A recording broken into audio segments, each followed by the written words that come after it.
e, e quem quiser ouvir. Então, meninas, não sei se vocês querem falar alguma coisa antes.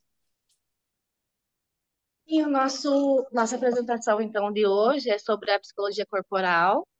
Nós trouxemos para vocês dois convidados, que é o professor e psicólogo José Henrique Volpe e a psicóloga Sandra Mara Volpe, e eles são os coordenadores, né, os diretores do Centro Reichiano, disponibilizaram para nós esse momento aí de palestra para falar sobre a psicologia reichiana e também psicologia bioenergética, análise bioenergética. Eles são referência nacional e internacional aí nessa questão. Vou passar a palavra para vocês, então, se quiser dar início, por favor. Ok, muito obrigado. Bom, então, a gente tem que ir praticamente direto ao ponto em função do horário, né? A gente tem um compromisso depois, por isso que não podemos nos estender muito. Mas, de antemão, quero agradecer o convite de vocês, das alunas da UP, da professora Kátia também, e foi nos dado esse tema aqui, para a gente é um tema da nossa prática diária, e claro que a gente gostaria de trazer um pouco mais da prática e não ficar focando muito em teoria, porque às vezes a parte teórica a gente consegue suprir ela com leituras e a parte prática não. A parte prática ela acaba diferenciando muito de profissional a profissional e logicamente a gente tem uma certa experiência dentro disso.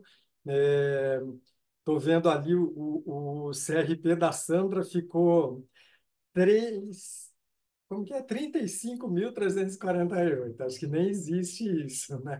Não sei, mas não é o meu. Mas Não não é o sou eu. dela. O teu é o 53, né? 48 é só 5. Isso, cinco três É, tá quatro oito. Eu bom. não tenho três.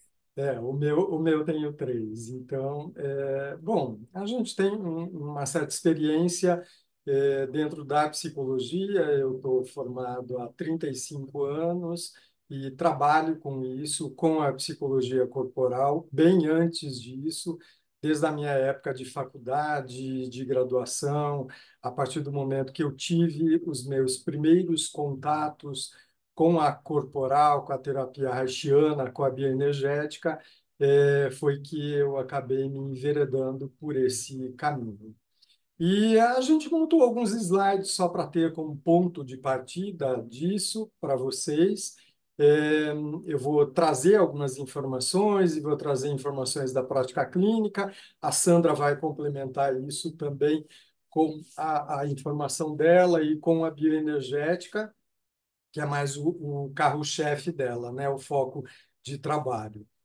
E aí é legal se vocês quiserem levantar a mãozinha que tem aí no Zoom, deixem a mãozinha levantada que a gente vai respondendo perguntas, não se acanhem, a gente está aqui para isso mesmo, para a gente poder auxiliar vocês nessa jornada, ok? Bom, então, em primeiro lugar, é importante a gente falar desse nome, né? Psicologia corporal. Algumas pessoas acabam nem conhecendo, nossa, mas eu não sabia da existência. Lógico que dentro da universidade a gente foca mais o nosso trabalho dentro da psicanálise, dentro da comportamental. Aí você tem um pouco de Jung, um pouco de psicodrama, um pouco de corporal, Gestalt e assim sucessivamente, né? Com várias abordagens.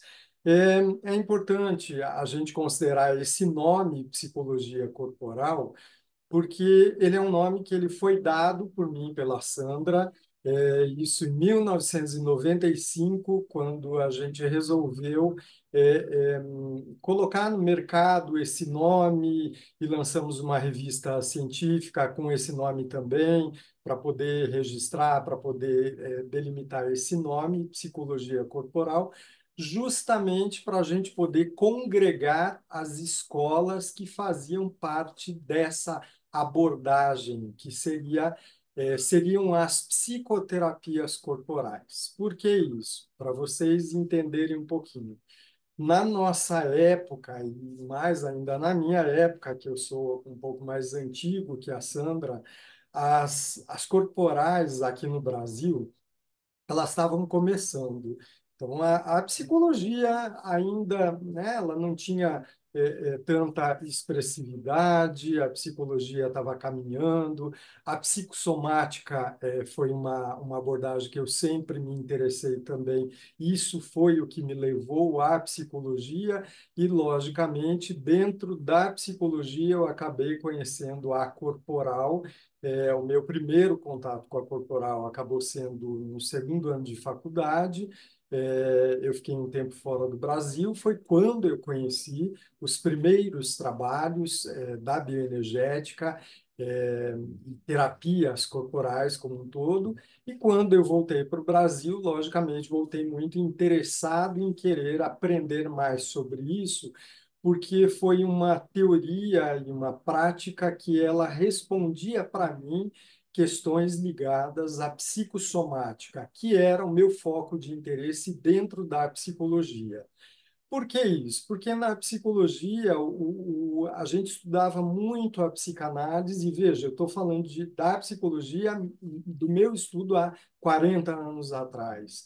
É, a gente estudava muito a psicanálise, estudava muito a comportamental, e, e não se tinha muita relação com a própria fisiologia e a psicossomática. Tudo era muito carente. No entanto, eu acabei participando do primeiro congresso que teve, Congresso Brasileiro de Psicossomática, que foi no Rio de Janeiro.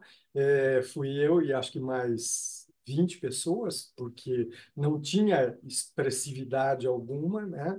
E isso foi aumentando meu interesse pela fisiologia também.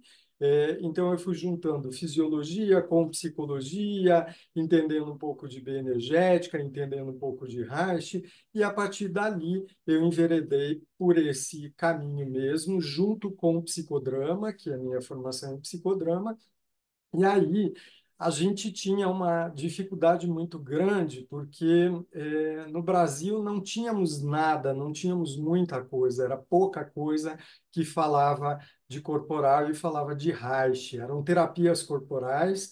E aí começou a ter um boom dessas terapias, as pessoas iam para fora, principalmente para os Estados Unidos, onde residia Alexander Lowen, e faziam alguns workshops e traziam para o Brasil esses workshops. Então, a corporal, a terapia corporal, que era o nome chamado na época, ela começou de alguma forma a crescer no Brasil. Então, ao mesmo tempo que veio esse nome de Reich e falando sobre couraças e o toque, a terapia do afeto, era uma terapia muito promissora, principalmente para nós brasileiros, que somos assim mais de nos aproximar, de tocar, a gente não tem muito medo de abraçar as pessoas.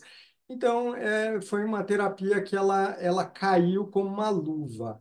Mas isso também começou a trazer alguns comprometimentos, porque ao mesmo tempo que a gente tinha resultados muito bons, tinham as complicações com profissionais que não eram habilitados ou que não tinham ética suficiente para poder lidar com essas terapias todas, e aí acabava virando uma terapia do próprio sexo. E isso tudo atribuído a Reich. Vocês já vão ver, vou passar alguns slides que vocês vão entender. Reich, no começo do trabalho dele, ele falava muito da questão da sexualidade, porque era o tema que estava em voga na época, na própria psicanálise. Ele era aluno de Freud. E o que, que aconteceu? Reich, dentro dessa história toda, foi se enveredando por esse caminho, depois teve um trajeto bem mais complicado, mas as pessoas, quando descobriram a terapia, foram juntando um pouco do movimento hippie com a liberdade sexual e a libertinagem sexual. E aí é que começa a ter a primeira diferenciação, porque Reich ele sempre falou da liberdade sexual, mas não da libertinagem, jamais, né? Não era a proposta dele. E as pessoas acabavam confundindo muito. Então, isso começou a virar uma panaceia aqui no Brasil.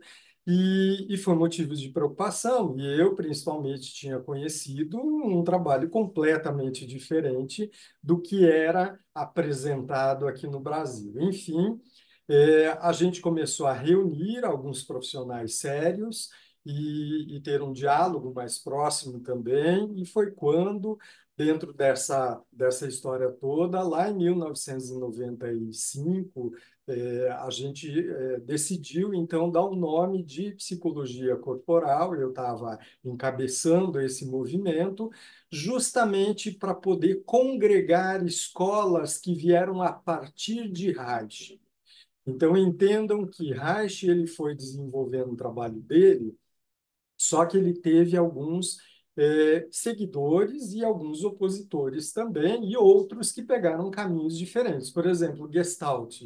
O Peirce ele foi paciente de Reich e ele depois desenvolveu a Gestalt, não como oposição à corporal, porque tem muito a ver, tem muita coisa, mas é assim, ele se inspirou também dentro disso, da terapia corporal, e desenvolveu a escola dele, da Gestalt terapia. O Alexander Lowen, também junto com John Pierracos, desenvolveram a escola chamada análise bioenergética. Depois se separaram e o John Pierracos desenvolveu uma outra escola chamada Core Energetics. E assim sucessivamente. Então, dessa forma, a partir dos alunos de Reich, muitas escolas foram se formando, até porque alguns não concordavam com algumas coisas de Reich e pegavam algumas coisas e outras eles queriam modificar tudo isso. Mas, enfim, são escolas que sempre prezaram pelo trabalho da mente, do corpo e da energia.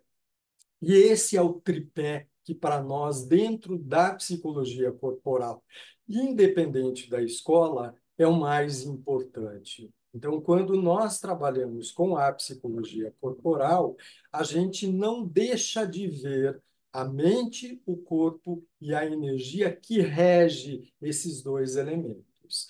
Então, nós não ficamos só no trabalho analítico, a gente também vai para o corpo, a gente também olha para a energia desse corpo, para as couraças, para a gente poder tratar essa pessoa de uma forma mais completa. Então, é isso que a gente vai falar um pouquinho a respeito disso para vocês. Bom, dito E, isso, e vou entenderam? pegar, deixa eu só pegar um gancho aí, né? Porque você fala, a gente não trabalha só com análise, e já para a gente começar desmistificando mesmo, a gente também não trabalha só com o corpo. Às vezes, eu própria, quando passei pela faculdade e não tive acesso a corporal por meio da faculdade, assim como o Henrique também, às vezes na faculdade a gente ouve falar, né? E a gente ouve falar que a corporal, principalmente naquela época, a gente ouvia muito falar. Ah, corporal, pessoal, trabalha o corpo, é zen, e não é isso, né? Não é essa a proposta. É uma terapia analítica. E jamais a gente vai deixar de lado a base analítica e a prática analítica que a gente tem dentro da psicoterapia em prol do corpo. Porque a crítica que a corporal fez e faz é de que a psicologia é muito cabeça, né? Que a psicologia fica na mente, fica na razão, fica na fala e que a gente precisa incluir o corpo mais do que apenas como um símbolo ou passando, tangenciando apenas a psicoterapia. Sim, a gente precisa ter o corpo presente na terapia. E para isso, né, no entanto, se a gente criticasse, se a gente seguisse criticando que a psicologia é muito a cabeça e muito a razão, e invertesse e só utilizasse o corpo, a gente estaria fazendo a mesma coisa, só que no caminho inverso. Então, é bem importante, desde já, a gente deixar claro o quanto que esse tipo de terapia engloba mente e corpo, né? E por isso a gente tem a parte analítica, a gente tem a fala na terapia, jamais é uma terapia não verbal. Algumas abordagens até lançam essa proposta não verbal, mas é uma terapia verbal e uma terapia corporal em conjunto. Legal. Bom, então, vamos passar um pouquinho pela teoria e aí eu me detenho mais na prática. Tá? Essa história toda começa com William Reich, que é o pai das psicoterapias corporais. Ele foi estudante de medicina, se formou em medicina, foi estudante de psicanálise, era um dos grandes nomes promissores na época dele, por Freud, porque ele era o mais novo da Sociedade Psicanalítica de Viena. E já no segundo ano da faculdade de medicina, os interesses dele estavam na relação entre a neurose e a sexualidade, como eu disse para vocês. Por quê? Porque era o tema em questão da época. A gente falei aqui em 1918. Então, nessa época, esse era o tema que estava dentro dessa construção.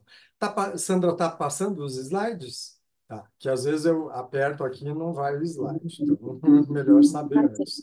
Bom, a primeira teoria que Reich desenvolveu, ainda dentro da psicanálise, foi uma teoria que ele chamou de economia sexual. O que acontecia? O Reich, ele queria, na verdade, tratar desses pacientes neuróticos, mas focando principalmente na questão da sexualidade. Só que ele teve um embate com alguns psicanalistas mais velhos, por quê? Porque Reich, ele dizia que é, a repressão sexual, isso não foi ele que disse, foi Freud, a repressão sexual era o ponto central da neurose. Portanto, nós deveríamos tratar da nossa questão sexual para a gente poder aliviar a nossa neurose. Isso na época, né?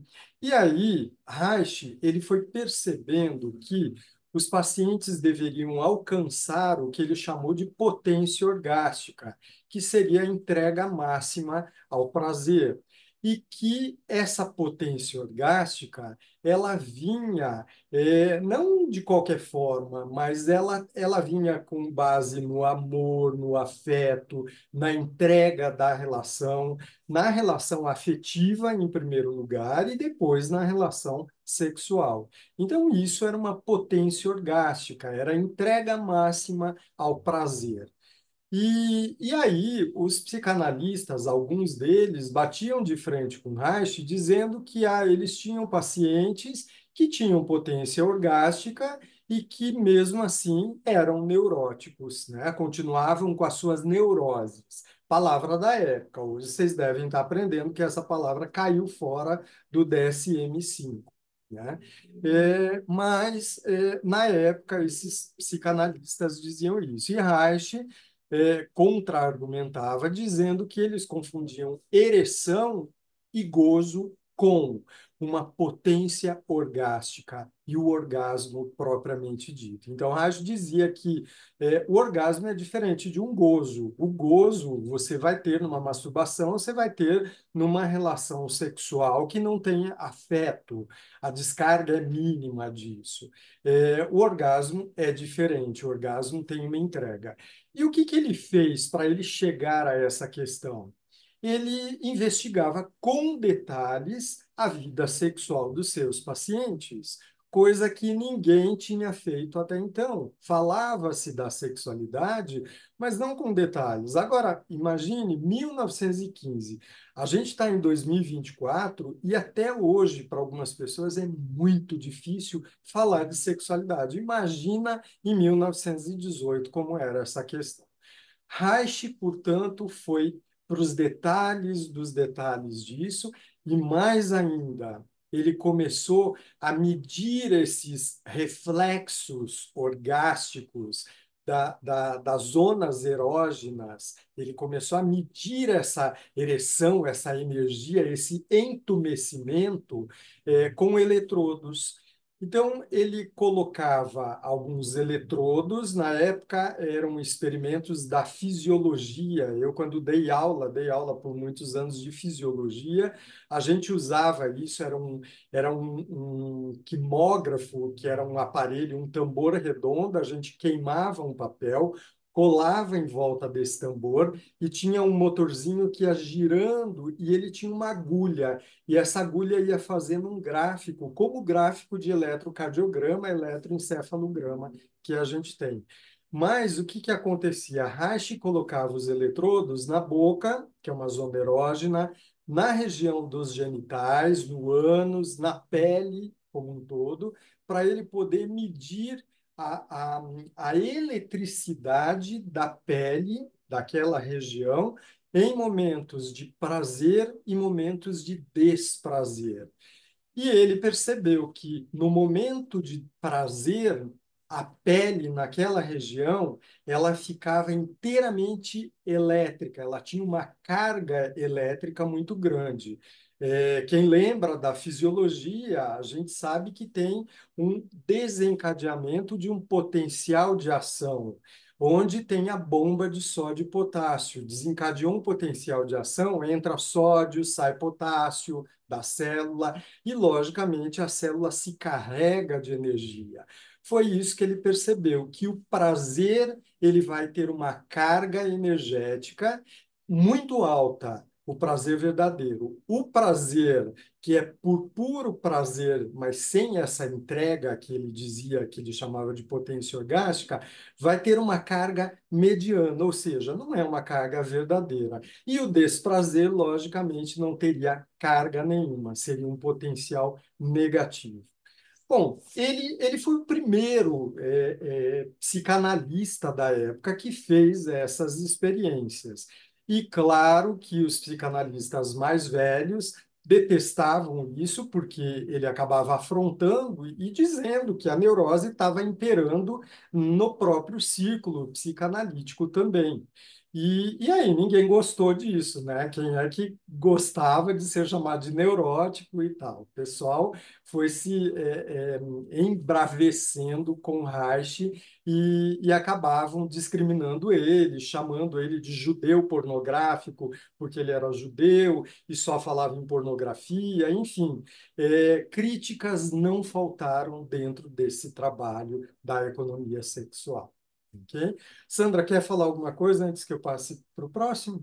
Senão eu acabo não dando espaço. Apenas complementar que a economia sexual, né, ela é uma disciplina, ela não é uma prática, mas mesmo assim, ela se baseia em como a gente administra a nossa energia.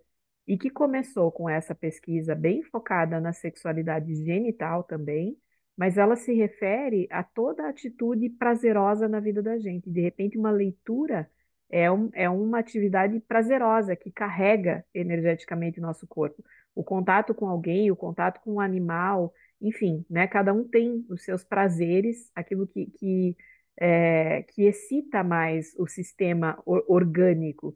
E a economia nada mais é do que a maneira como a gente administra, ou seja, quanto a gente se permite de prazer e o quanto a gente também aceita a frustração desse prazer quando essa frustração é cabível. E isso foi fazendo com que a Reich também olhasse muito para a nossa sociedade e o quanto ela não estimula que a gente vá atrás daquilo que nos dá prazer e que a gente, pelo contrário, queira sofrer, né? Queira não ter o prazer. Então, acho que é importante isso. Ok. Bom, aí Reich se depara com outra questão ainda na psicanálise, e a gente caminha um pouquinho para os anos 25, 27, quando a questão da psicanálise estava sendo discutida a respeito da resistência dos pacientes em darem continuidade à psicanálise, a resistência dos pacientes em abandonar as suas próprias resistências para entrar dentro do processo analítico. E aí, claro, Freud lançava a questão e todo mundo corria atrás para poder trabalhar em cima disso e tentar descobrir formas de poder se lidar com essa resistência. Então, ele queria que a economia sexual pudesse ser uma disciplina da psicanálise, ministrada para a psicanálise. Ela foi vista com bons olhos por alguns e por outros não. Então, não se desenvolveu muito. Somado a isso, a essa busca da questão da resistência, porque muitos pacientes não conseguiam seguir a regra básica da psicanálise, que era a livre associação, porque muitos pacientes abandonavam o tratamento psicanalítico, não davam continuidade, porque muitos pacientes se deparavam com algumas resistências e não conseguiam abandonar. No entanto, Freud mandava bilhetinhos, dizia neurose compulsiva, tratamento 3 meses. Ele determinava, inclusive, prazo para os tratamentos também.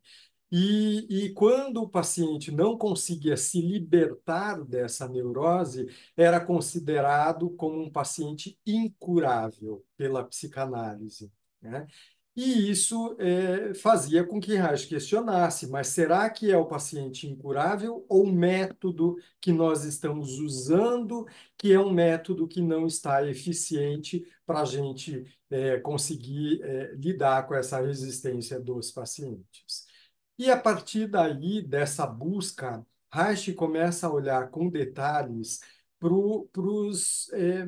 para as tipologias, que depois ele chamou de tipologias de caráter, de tipos de caráter, mas ele foi percebendo que, com determinados assuntos, algumas pessoas lidavam de um jeito, outras lidavam de um outro jeito. É o mesmo caso de você ter uma notícia triste, algumas pessoas, você dá a notícia para o grupo, uns não estão nem aí, outros choram, outros riem, outros se desesperam. Cada um vai ter uma característica perante um mesmo fato.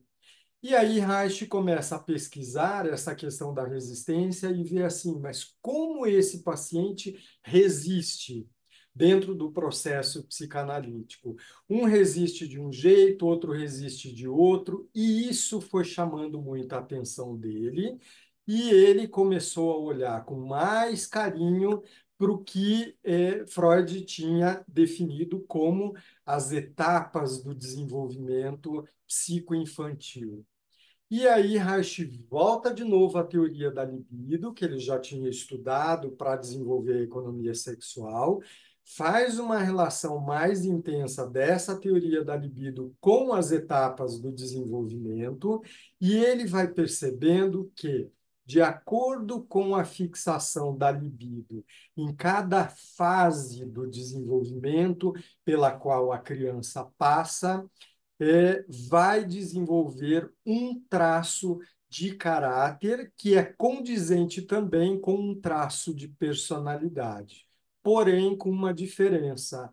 Até então, dentro da psicanálise, quando se fala em construção da personalidade, a gente vai falar de uma personalidade madura ou de uma personalidade neurótica, que é aquela que tem as fixações da libido nas fases do desenvolvimento e vai gerar os transtornos de personalidade.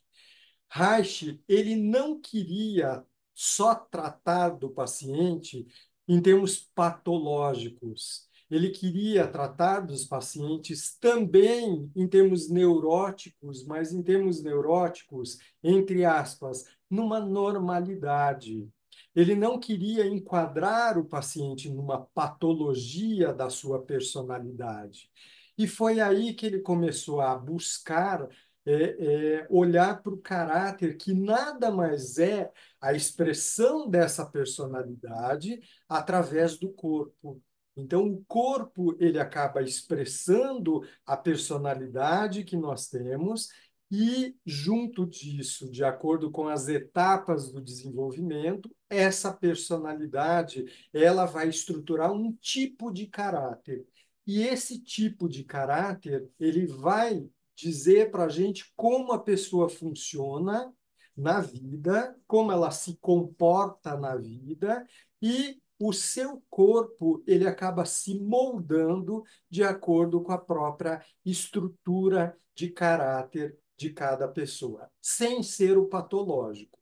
Porém, é importante a gente pensar que todos nós temos um caráter, uma tipologia, uma, duas, três, todas as tipologias de todas as fases, mas a gente tem graus dessas tipologias também.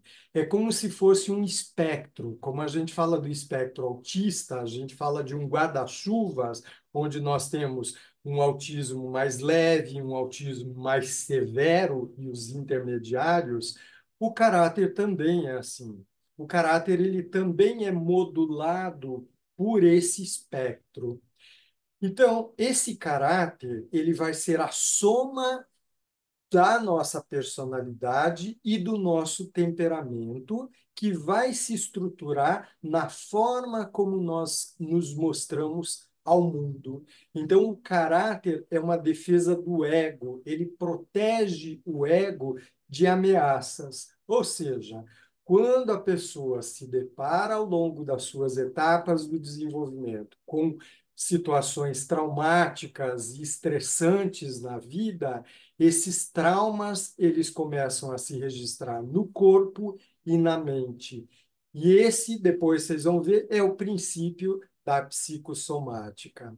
Mas aí, esses traumas registrados no corpo e na mente vão, logicamente, trazer essa dinâmica toda que Reich chama de tipos de caráter.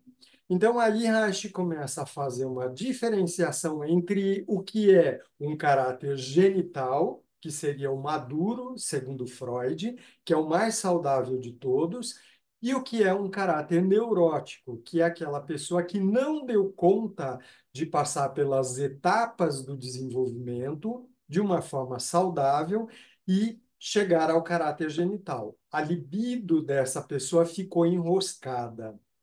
E quando a gente fala em libido, essa é outra questão que aí depois Reich mudou, porque a libido é uma energia de cunho sexual, é uma energia que até então, dentro da psicanálise, a libido é uma energia não mensurável, é uma energia sexual. E Reich foi atrás disso nas pesquisas dele para poder medir essa libido toda e dizer que existe uma energia que é uma energia que rege toda a nossa história, que é uma energia que rege o nosso corpo, a nossa mente e as nossas emoções, que ele chamou depois de energia orgone ou orgônio, ok? Daqui a pouco eu falo disso. Mas então Reich ele começa a olhar para os pacientes na anamnese que ele faz, ele vai voltando às etapas do desenvolvimento. É isso que a gente também faz dentro da corporal. A gente sempre tem uma anamnese, não precisa ser uma anamnese diretiva, mas a gente tem uma anamnese que faz com que a gente sempre fique atento à história do paciente nas suas etapas do desenvolvimento, desde o útero até a sua adolescência e, logicamente, depois também, né? Mas na adolescência é quando a gente tem essa estruturação do caráter. Então, essa primeira infância é uma das partes mais importantes, porque é ali que vai se formar a nossa personalidade e, logicamente, os traços de caráter também.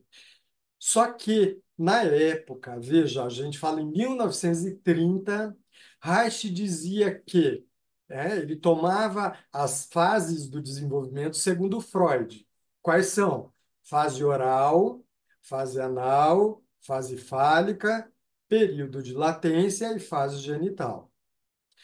Reich dizia que antes da fase oral, que é da amamentação, o bebê, ele tem uma fase anterior que ele já vem com essa fase anterior estruturada, caso ele sofra situações, ele não chamava de estresse, mas sofra situações negativas no útero da mãe.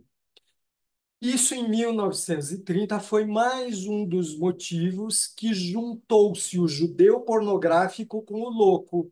Como é que pode o cara é louco, o cara dizer que o bebê no útero da mãe sente efeitos negativos vindos dessa mãe?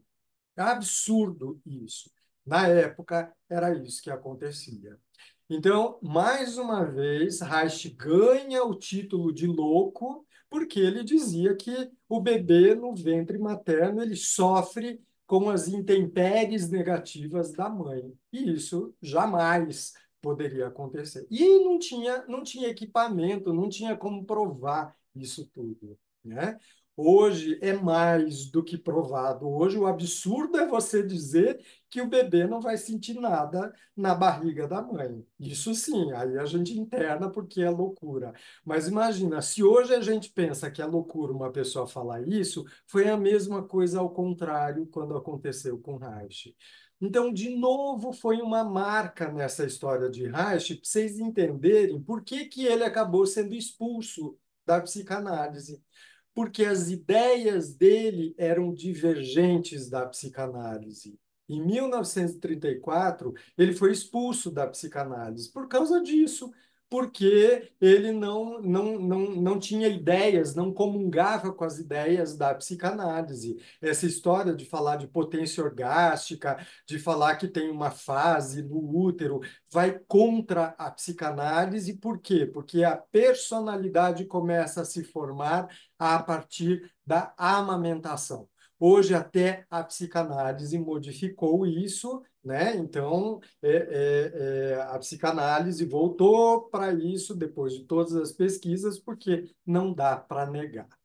Fato é que Reich, então, desenvolveu essas etapas do desenvolvimento, mostrando que quando essa libido, ele ainda chamava de libido, quando essa energia libido, ela ficava fixada, porque o bebê naquela fase acontecia alguma coisa que trazia um estresse para ele. Então, quando essa libido ficava fixada naquela fase do desenvolvimento, o bebê, ele progredia, ele ia para outra fase, mas ele ficava imaturo naquele contexto daquela fase também, né? Então, rapidinho só para a gente entender, e aí a Sandra fala um pouquinho disso, a gente olha para essas etapas do desenvolvimento do útero, né? Desde o momento da concepção, antes disso, na corporal, a gente olha para o casal enquanto desejo de ter um filho, para a qualidade energética do útero da mãe. Como é que estava o útero da mãe com a sua energia, com a sua disponibilidade para engravidar?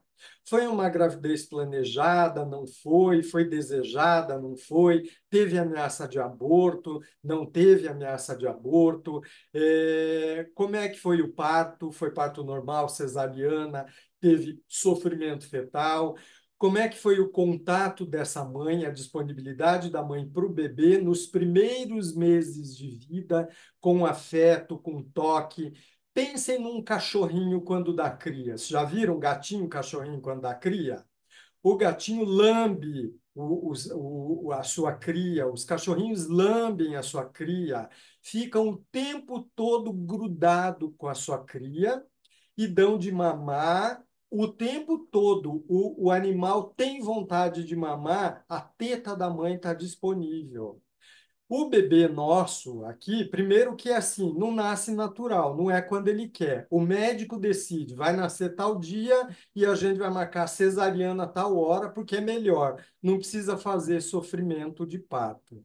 Então o médico ele diz quando ele vai interferir nessa natureza desse bebê. Não é natural, né? Além disso, é assim: nasceu, bebê, olha para a cara da mãe, tchau. Agora a mãe tem que descansar e o bebezinho vai lá para o berçário para a gente fazer exames, depois a gente traz.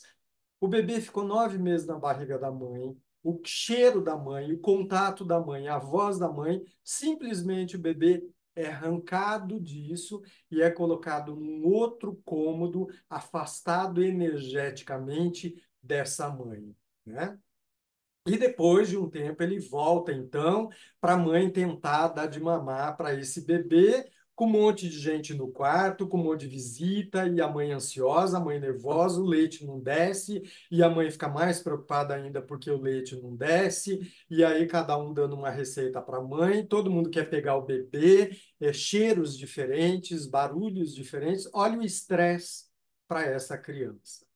Pensem que a gente está falando de uma criança que ficou protegida no útero da mãe ao longo de 9 meses e esse bebezinho é tirado desse útero e passa por toda essa situação. Então, isso é antinatural. né? Uma gestação com base em conflitos, em brigas, preocupações financeiras, estresse que a mãe passa, então ela passa para o bebê. A amamentação, a mãe também passa para o bebê, não consegue dar de mamar direito, porque precisa trabalhar, porque tem um monte de coisa, porque tem preocupação. É natural isso, a gente tem tudo isso, né? Mas a gente tem formas de poder amenizar um pouco isso, né? Claro que nós temos o que é ideal e temos o que é real. Não dá para a gente dizer, ah, a mãe tem que ficar o tempo inteiro, então, com o bebê e abdicar da sua vida, não pode se arrumar, não pode sair. Não, não é isso, mas é só evitar estresses desnecessários para esse bebê. Isso é o que vai trazendo a fixação da libido nessas etapas do desenvolvimento e, por consequência, vai trazendo marcas na personalidade, que essas marcas se expressam no caráter da pessoa, e aí a pessoa vai agir na vida, quando ela chegar lá na adolescência, que é quando estrutura o caráter dela, por isso que na adolescência bagunça os hormônios, a questão da identidade e tal. E aí a gente começa a agir perante o mundo de acordo com os nossos traços de caráter que ficaram marcados. Então, antes de eu passar para a Sandra, só vou dar uma apontada nisso, que é assim, se o estresse na gestação, que é o que a gente chama de etapa de sustentação, se o estresse ocorrer na gestação, o traço de caráter, segundo Reich, é indefinido, ele chamava de esquizoide, ok? Segundo a bioenergética também, a Sandra vai falar disso, mas um seguidor de Reich que teve a missão de terminar esses trabalhos de Reich, de avaliar isso, chamado Federico Navarro, que era um italiano, que foi meu professor, meu terapeuta também, tal, e que ele desenvolveu essa teoria toda, ele chamava de núcleo psicótico, essa primeira etapa, que é a etapa da gestação, né? A segunda etapa, chamada de etapa de incorporação, Federico Navarro chamava de borderline. A terceira etapa de produção ele chamava de psiconeurótico, a quarta de neurótico e a quinta de neurótico ou genital. Se fosse saudável, seria um caráter genital.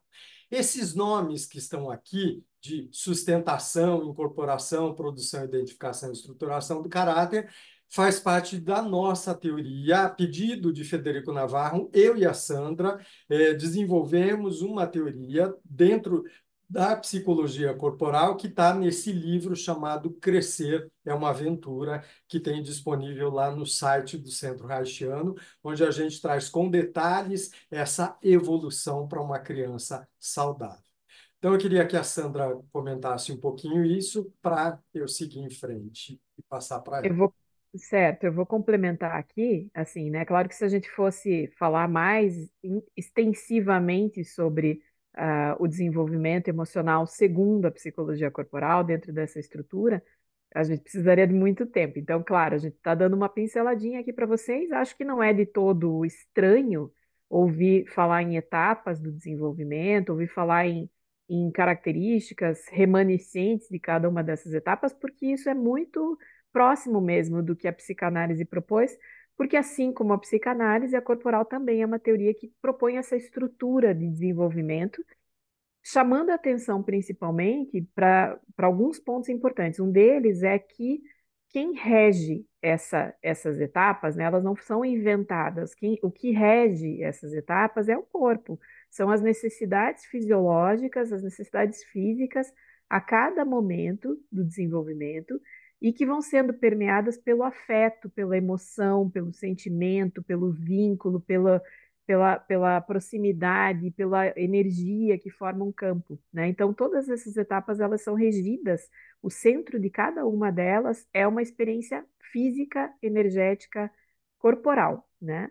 Então, a gente tem na etapa de sustentação o próprio contato da criança com o útero, o contato da criança com o colo da mãe, a gente tem na etapa de incorporação a amamentação, na produção o controle de esfíncteres, na identificação, a descoberta da sexualidade no corpo, através da diferença e da semelhança anatômica. E a gente tem na estruturação do caráter, no centro da estruturação do caráter, toda a mudança pela qual a criança passa ao final da infância, início da adolescência, e que reorganiza, né, a maneira dela funcionar no mundo. Então, sempre tem o corpo como um coadjuvante em cada uma dessas etapas. Uma outra noção importante aqui, e que daí nos fez desenvolver essa teoria, é que Reich dizia, eu acho muito sábio isso que Reich nos ensinou, que ele dizia assim, né, não era, ele era um médico, mas ele estava mais, então ele estava próximo da psiquiatria, mas a gente pode trazer isso para a psicologia também. Ele dizia, a gente já sabe o suficiente sobre a doença, sobre a neurose. A gente precisa aprender o que que é saudável, como a gente conduz um ser humano para que ele seja saudável na vida adulta. E aí, né, não cabia mais usar termos nem para as etapas do desenvolvimento e nem para o que cada etapa do desenvolvimento produz em termos de funcionamento, de personalidade, de caráter, não cabia usar termos que são os mesmos termos que a gente usa para distúrbios, né? Vou dar um exemplo muito básico para vocês, só um, né? Que é de uma psicanalista chamada Margaret Mather, que tem uma teoria muito consistente, muito útil, baseada em observação de bebês e observação de mães de mães no vínculo com seus bebês, com suas crianças, e ela fala de uma etapa autista normal, por exemplo, né, lá no iniciozinho da vida. Então a criança nasce e é normal que ela passe, segundo a teoria dessa psicanalista, é normal que ela passe por uma fase autista. O mesmo termo que a gente usou a vida inteira para um distúrbio, para uma disfunção, né? Então, Reich dizia, a gente não pode usar os mesmos termos, a gente não pode, por exemplo, falar de narcisismo como uma coisa boa, e por aí vai, né? São só dois exemplos, eu acabei dando dois aqui. Não quero me estender muito nisso. Mas então ele dizia, a gente precisa entender a saúde, né? E aí, baseado nisso, é que nós demos esses nomes de sustentação, incorporação, produção, que talvez não sejam os nomes mais esclarecedores, né, dessa saúde, mas eles não estão conectados à doença. Quando a gente fala do núcleo psicótico, do borderline, do psiconeurótico, do neurótico, do genital, ou na linguagem da bioenergética e na mesma ordem que vocês estão vendo aqui no slide, falar o caráter esquizoide, o caráter oral, o caráter masoquista, o caráter psicopático e o caráter rígido, né, também são termos que levam para a gente pensar no distúrbio. Óbvio, a gente precisa falar do distúrbio também, mas a gente pode entender que cada estrutura caracteriológica, cada tipo caracteriológico se estrutura como uma defesa saudável. E essa visão reichiana é muito bonita e muito diferente de tudo que havia naquela época e até hoje, porque ele dizia exatamente isso, né? Que o nosso corpo, nosso sistema orgânico, mental, emocional, ele sempre está procurando a saúde, ele nunca está a favor da doença. Então, mesmo quando a gente pensa numa criança, vou falar só da primeira etapa, numa criança que desenvolve o núcleo psicótico, ou desenvolve, num outro termo paralelo, o caráter esquizoide, que é um tipo de funcionamento em que a pessoa tem dificuldade no contato, que ela se esquiva do contato, que ela prefere ficar no mundinho dela, que ela prefere a racionalização, que ela não faz contato com as suas emoções, mesmo essa pessoa com tanta, entre aspas, dificuldade, né, com as suas emoções, ela está fazendo o melhor que ela pode, porque ela nasceu num ambiente que foi hostil em termos de acolhimento das suas emoções, não respondia às questões emocionais, mas, por exemplo, podia responder muito bem aos cuidados higiênicos dessa criança, né? A higiene dessa criança no sentido literal, de tipo, a criança está limpa, a criança está alimentada, mas não tem afeto, né? Então, por não ter afeto nesse ambiente, a criança não vai ficar se expondo a esse ambiente que é hostil no sentido emocional. E por isso ela se recolhe, e por isso ela guarda as emoções dentro dela. Ok, cria um padrão, né, que é funcionar desconectado das próprias emoções. As emoções não deixam de existir, mas elas deixam de ser reconhecidas pela própria pessoa porque não foi reconhecido também no ambiente em que ela estava.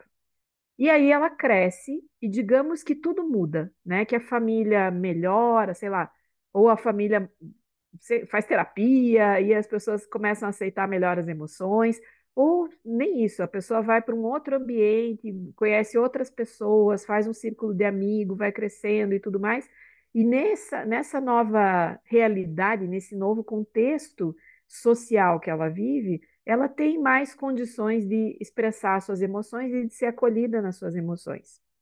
Aí é que a estrutura caracterológica pode começar a se tornar um problema. Porque aí, de repente, sei lá, né? Vamos pensar, semana que vem é Dia dos Namorados. Aí a gente tem aquela famosa dupla de pessoas que uma das pessoas é extremamente emotiva, quer ouvir o tempo todo, quer falar o tempo todo que ama, quer ouvir o tempo todo que ama. E do outro lado, a gente tem uma outra pessoa que não expressa, que não quer se comprometer, que não quer falar da emoção, que não aprofunda. Ninguém nunca viu isso, né? Com certeza ninguém nunca passou por isso, nem nunca viu. Aí se torna um problema, né? E aí o próprio contexto social começa a criar uma instabilidade nessa estrutura caracteriológica que até ali era defensiva, estava tudo bem, a pessoa precisava mais era se defender mesmo. Mas de repente não é mais preciso se defender. E é nesse ponto que o caráter começa a ser disfuncional. Porque a gente pode pensar até mesmo no caráter primeiramente, como uma tentativa de manter a funcionalidade, de proteger o organismo dos estresses que vêm do meio. Se o meio muda, aí esse caráter pode vir a ser disfuncional. E talvez seja a hora que a pessoa vai procurar por terapia, né? Às vezes para querer se manter daquele jeito, congelado nas suas emoções, às vezes para desenvolver maneiras de começar a expressar mais as suas emoções, sem medo, sem trava, sem estranheza com as próprias emoções. Aí o caráter volta a ser funcional. Pode ser que essa pessoa nunca seja super entregue, mas volta a ser funcional.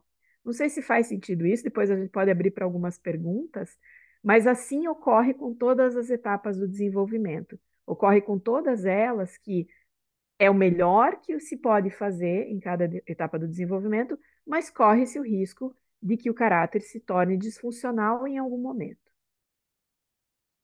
Ok, então, para fechar essa primeira parte, como eu disse, o caráter ele traz marcas no corpo e essas marcas faz com que o nosso corpo também se molde de acordo com essas estruturas caracterológicas.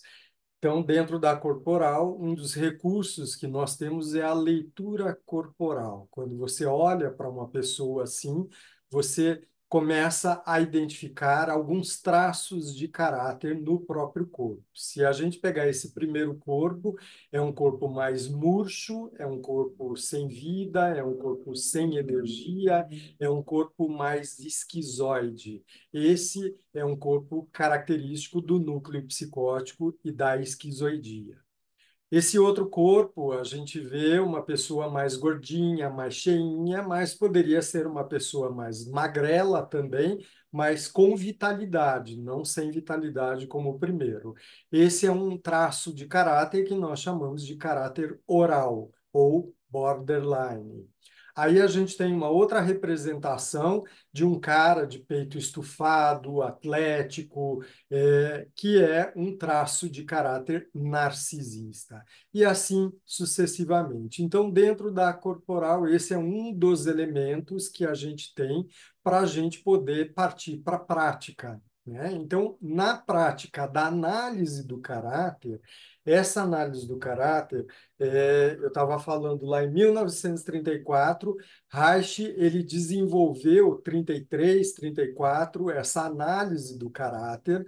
Dessa forma, ele tirou o paciente do divã, colocou o paciente sentado frente a frente, e esse foi mais um carimbo da loucura dele. Como é que pode o cara ir contra a técnica da psicanálise, que é colocar o paciente no divã? A psicanálise trabalha com o paciente no divã. E Reich foi o primeiro psicanalista a tirar o paciente do divã, pôr o paciente sentado frente a frente com ele, justamente para ele poder olhar o corpo, os gestos, a postura, o tom de voz, a vestimenta. Então, isso tudo faz parte dessa técnica análise do caráter. E aí, em 1934, ele acaba apresentando isso e mais um pouco, porque aí ele começa a descobrir que esse caráter ele tinha uma ligação com as couraças, que são defesas que se formam no corpo, eu já falo disso. Então, Reich ele desenvolve a técnica chamada análise do caráter. E, de novo, os psicanalistas incomodados da época diziam: não, não dá, o cara está inteiramente fora da psicanálise. E aí ele foi expulso da psicanálise porque ele não fazia mais a própria psicanálise. Se a gente olhar, colocar uma lupa nisso, vai ver que é verdade. Ele não fazia mais psicanálise. O caminho que ele pegou foi um outro caminho. Era uma terapia mais dinâmica, era uma terapia direta, era uma terapia que abordava o paciente e não deixava o paciente trazer as suas questões sem qualquer interferência, que é a proposta da psicanálise. Ele perguntava, ele questionava, ele apontava, ele mostrava para o paciente, e claro que ele percebeu que os resultados eram mais profundos e muito mais rápidos do que usar a metodologia da psicanálise. Não é mostrar que a psicanálise não tem a sua validade, longe disso. Ela tem a sua validade também, mas para alguns pacientes a gente sabe que existem técnicas, existem abordagens que vão funcionar melhor do que as outras. Até na corporal, tem pacientes que vêm para corporal que você diz, não é um paciente para corporal, para essa abordagem como nós fazemos, né? Então, a gente tem que olhar para essas escolas todas com respeito. Reich nunca desrespeitou a psicanálise. Ele tinha suas críticas em relação a algumas questões, como todo mundo tem, mas ele nunca desrespeitou a psicanálise nem Freud. Por outro lado, ele sempre foi desrespeitado por muitos dos psicanalistas, justamente por essas questões. Outros respeitaram tanto ele que também saíram da psicanálise e foram atrás dele e partiram para esse trabalho de corpo e depois do que ele desenvolveu. Bom, enfim, a prática da análise do caráter, para vocês entenderem, a gente trabalha sempre com anamnese, com base na história do paciente, nas etapas do desenvolvimento, colhendo essas informações, não formal. Claro que cada terapeuta trabalha do seu jeito, você pode fazer uma anamnese descritiva, formal, tal, mas não precisa. A gente tem que olhar para isso, porque existe uma história de gestação, de parto, amamentação, desmame e assim sucessivamente. A gente explora a queixa do paciente o mais profundo que a gente puder. A gente questiona, a gente já desde a primeira sessão você vai trabalhando com o paciente, fazendo o paciente pensar sobre aquilo. A primeira sessão de psicoterapia, ela não é uma sessão só de entrevista. Às vezes, alguns pacientes vão chegar para você e vão dizer: ah, mas você cobra a primeira sessão?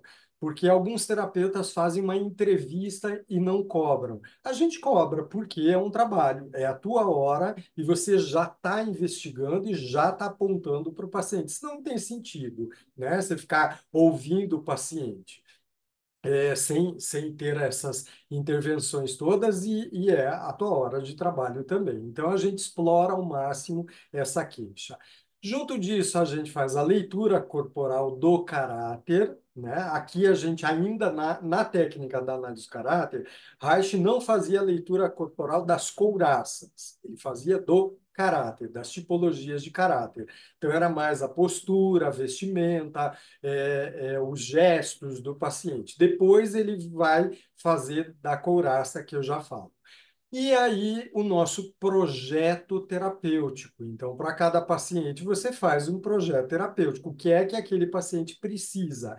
quais são os traços de caráter que esse paciente está me demonstrando e quais são esses traços que ele está se enroscando.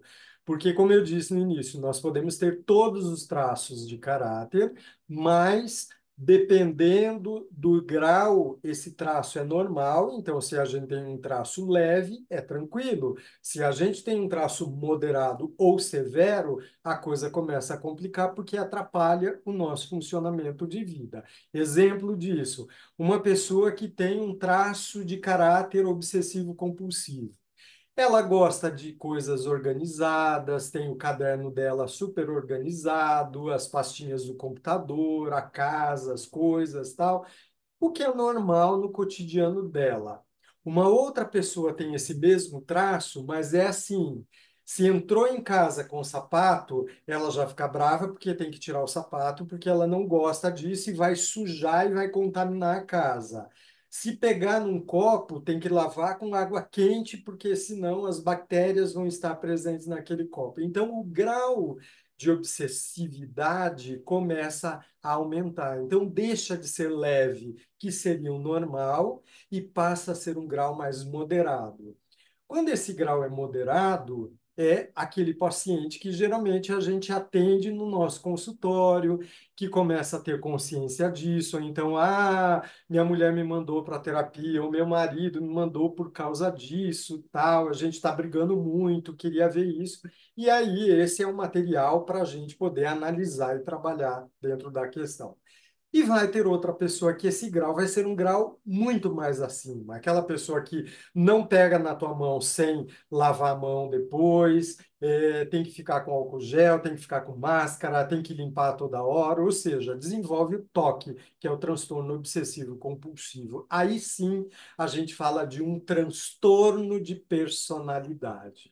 Então a gente tem que identificar o que é um transtorno de caráter, o que é uma tipologia normal de caráter, que é um leve, o que é um transtorno do caráter, que é um grau mais moderado, e o que é um transtorno de personalidade, que aí a gente vai precisar de recursos químicos para a gente poder ajudar a abrandar esse sofrimento da pessoa. Por isso que aí a gente precisa da psiquiatria associada à psicoterapia para poder abrandar essa química está muito desorganizada na pessoa. Ok? Então, esse é o trabalho que a gente faz usando a análise do caráter. Porém, ainda em 1934, Reich começa a perceber que o caráter ele estava marcado no corpo e em partes específicas do corpo. E essas partes se tensionavam ou elas não tinham tensão alguma, não tinha tônus algum na musculatura, ou era hipertônica ou era hipotônica. E ele chama isso de couraça.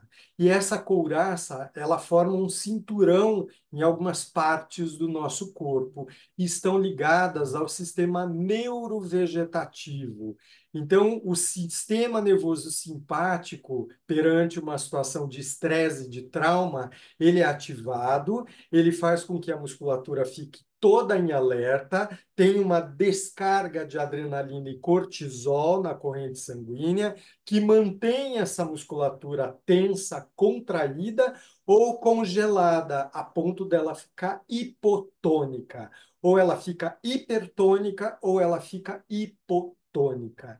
E isso é o que ele chama de couraça. E essa couraça, ela guarda essa memória da emoção que gerou esse comprometimento. E aí, Reich, então, ele percebe que essa couraça se dá na região dos olhos, ouvido, nariz, como se fosse um cinto que você coloca em volta da cabeça, que ele chama de anel ou segmento ocular. Então, imagine um anel ali, anel ocular, anel oral, anel cervical e assim sucessivamente. E isso, essa couraça, vai comprometer órgãos e vísceras. Por exemplo, um anel nos olhos, no segmento ocular, não só nos olhos, ele vai comprometer os olhos, que traz a percepção da pessoa, então vai comprometer a percepção da pessoa para si mesmo e para o mundo. Ele traz um bloqueio nos ouvidos, e o ouvido, logicamente, também tem a sua surdez seletiva, né? O nariz e o sistema nervoso como um todo. Depois a boca, o pescoço e assim sucessivamente. E em termos de órgãos, logicamente, o que faz parte. Então, por exemplo, os erros de refração da visão, eles estão muito associados ao estresse. Então, astigmatismo, miopia, hipermetropia, presbiopia tem a ver com a contração dessa musculatura e traz erros de refração. Bruxismo, que é a boca, né? O ranger os dentes, tem a ver com raiva, e essa raiva está ligada ao segmento ocular. Então, aqui vem a explicação da própria psicossomática, que se você for estudar psicossomática, você vai ver que ela não explica o que deveria explicar, que é exatamente a origem, a etiologia de cada doença ligada à contração de cada segmento, ou seja, a couraça.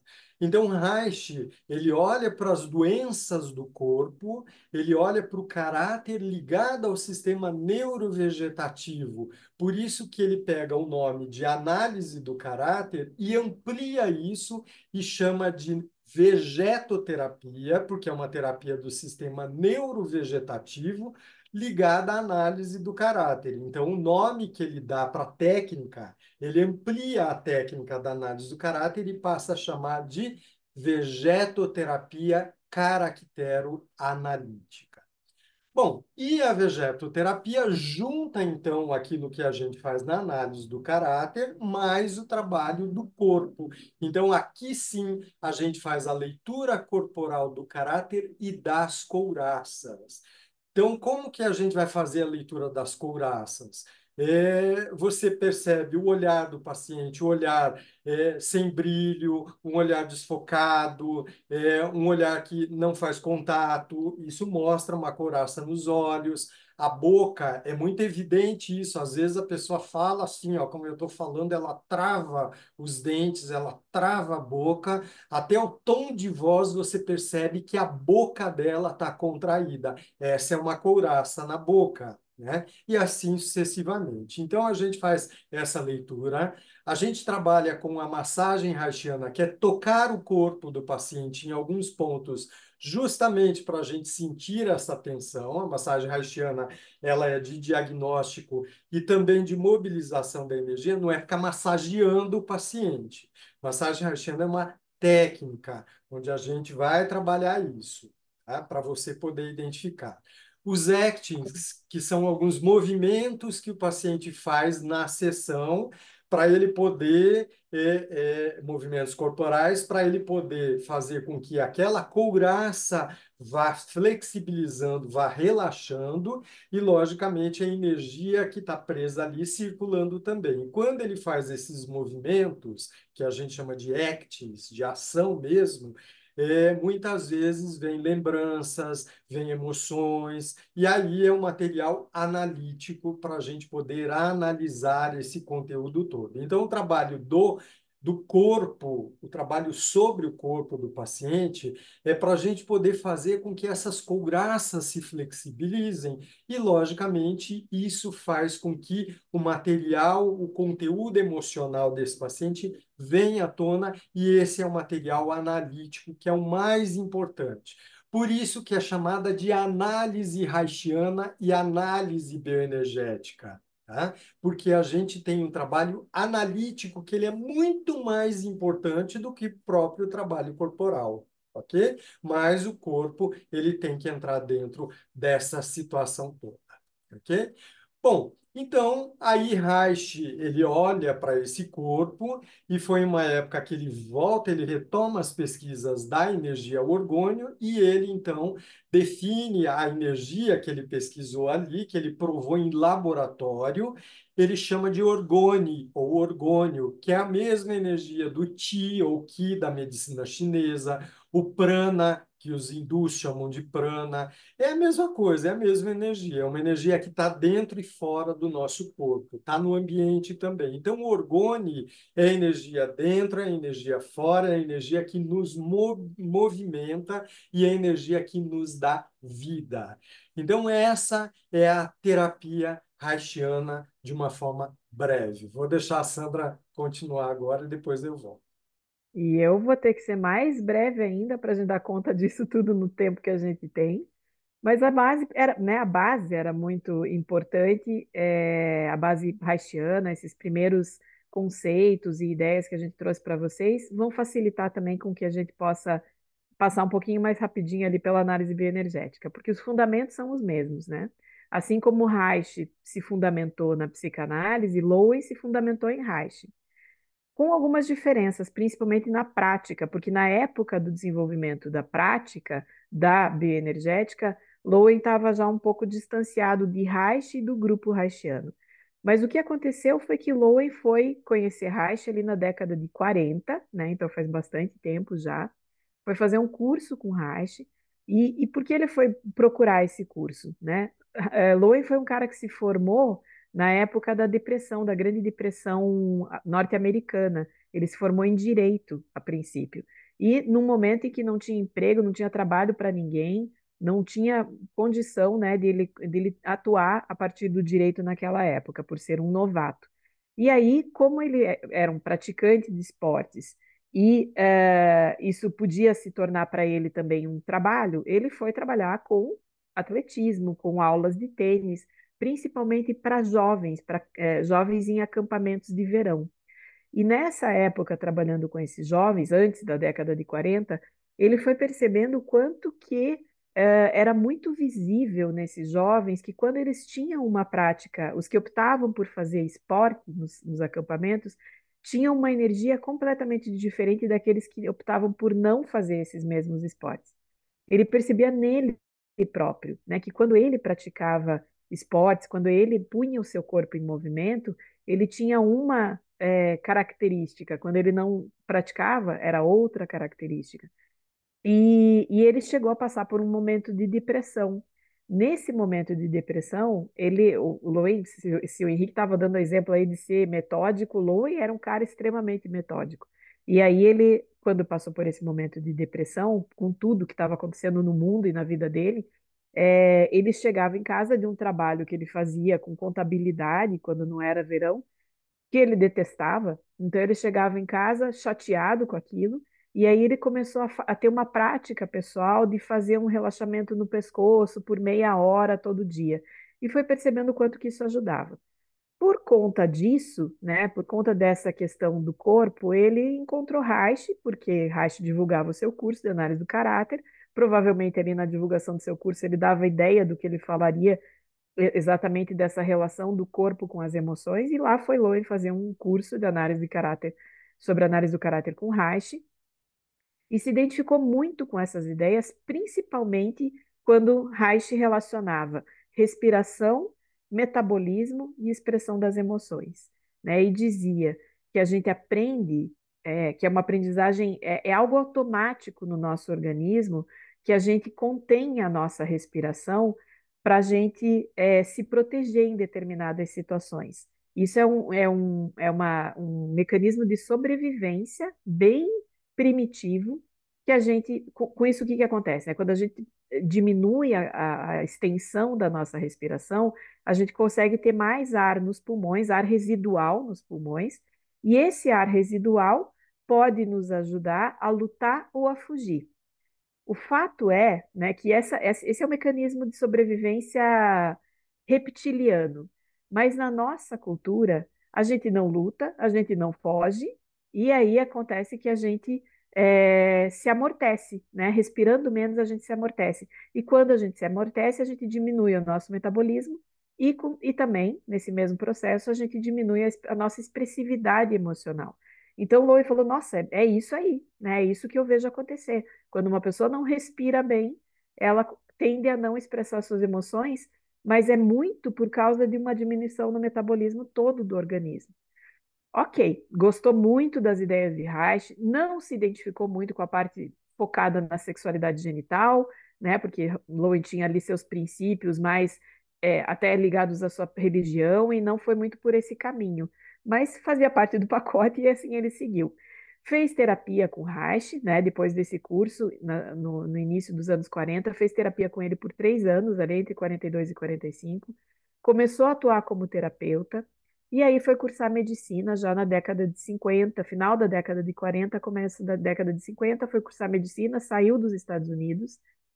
E quando ele voltou para os Estados Unidos, Reich já estava bem complicado em termos legais, né? O Henrique acabou não entrando nesse quesito da história, que é meio polêmico, mas enfim, Reich respondia pelas pesquisas que ele fazia com a energia orgânica, respondia judicialmente. E acabou sendo preso e acabou morrendo na prisão, que aí é toda a biografia de Reich, que a gente não tem nem tempo para entrar aqui agora.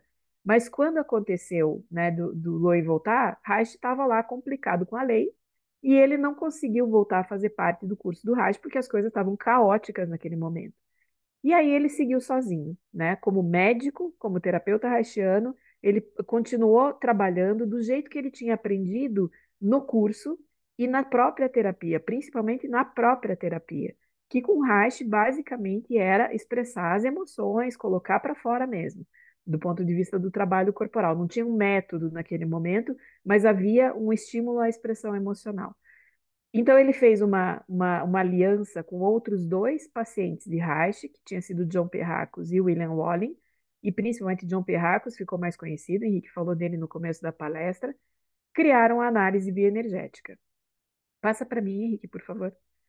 E aí, o que foi mais impactante foi que, em 1957, Reich faleceu na prisão. E isso deu uma balançada em Lowen, né? Foi muito impactante para Lowen essa notícia, e especialmente porque ele estava distanciado de Reich, do grupo reichiano, porque ele percebeu assim, a que ponto chega um ser humano ser comprometido com as suas ideias, que acabou sendo preso em função delas, porque não abriu mão das suas ideias e morreu na prisão. E aí ele fala, cara, preciso fazer terapia de novo. E aí ele faz um acordo com o John Pierracos e, como os dois conheciam a técnica, eles fazem meio que uma terapia, então ele faz algumas práticas corporais, como ele tinha aprendido com Reich, discute isso com Lowen, eles vão desenvolvendo um jeito de trabalhar corporalmente e de seguir com essa terapia, até um dia, um belo dia, que Lowen percebe que ele precisava ficar em pé e sentir as próprias pernas, porque o trabalho de Reich era mais com o paciente deitado, relaxado, para poder deixar fluir a expressão emocional. E aí ele fala, não, preciso ficar em pé e sentir minhas pernas. E desenvolve uma prática que é extremamente fundamental dentro da bioenergética, que é o grounding. Ficou em inglês o termo mesmo, a gente chama desta forma, um pouco com um sotaque brasileiro. O grounding é um exercício de enraizamento, né? Ele é uma postura corporal, pés paralelos, os joelhos um pouco dobrados, a pessoa em pé, respirando profundamente, mas mais do que isso, ele é uma proposta de reconexão com o corpo, de reconexão com a realidade, de conexão com o próprio terapeuta. Então, o grounding surgiu nessa época e ficou como uma marca muito forte da bioenergética. Aí, obviamente, né, a bioenergética foi se desenvolvendo, outras pessoas foram se interessando por ela. Nessa época da década de 50 ainda, Pierracos, Lowen e Walling fundaram um instituto de análise bioenergética que existe até hoje, que hoje ele é desde muito antes, né, há muito tempo atrás ele era já o Instituto Internacional de Análise Bioenergética, existe até hoje, foi presidido pelo Loen por 40 anos, então de 57 até 97. E em 97, Loen já estava velhinho, né? Se afastou da presidência e passou a ter uma característica muito mais suave, que veio com a idade também. E aí vem uma outra ideia da bioenergética, mais das obras finais de Loen, que ele foi percebendo assim que tanto a gente precisava estar enraizado, quanto a gente precisava se entregar, né? Isso teve o tempo todo. E aí a gente pode chamar isso de surrender, né? Que é a coisa do se deixar ir, do desistir, no sentido de não manter mais as nossas defesas à frente de qualquer expressão emocional. Então, Loy faz alguns questionamentos, né, em relação à terapia haitiana, e um deles diz respeito à própria questão da genitalidade, né? A gente não pode falar de uma genitalidade no sentido absoluto, a gente não pode falar de um caráter absolutamente maduro, sendo que a gente está numa sociedade neurótica. Então, ele passa a entender que são critérios da nossa percepção do nosso paciente a gente inverter os pratinhos da balança. O paciente chega no consultório com a sua defesa, né? Aqui está neurose porque era como se chamava na época, mas ele chega com todas as suas defesas caracterológicas extremamente erguidas e disfuncionais na sua vida, nas suas relações. E na terapia a gente vai tentar inverter esses pratinhos da balança e tornar a pessoa menos defensiva e mais expressiva. Ela chega mais defensiva, menos expressiva, e a gente vai tentar inverter isso com o trabalho corporal e com o trabalho analítico. Quanto mais a gente é saudável, quanto mais expressiva a gente é e quanto menos defensiva a gente é, mais a gente vai ser amadurecido em todos os aspectos e, inclusive, o aspecto da nossa sexualidade também. Passa, por favor, Henrique.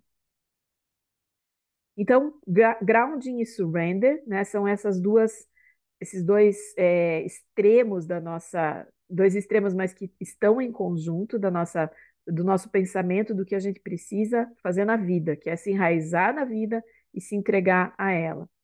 E aí, Lowen determina, né, desenha como objetivos da terapia que a gente possa trabalhar num sentido de autopercepção, autoexpressão e autodomínio. E uma depende da outra, né?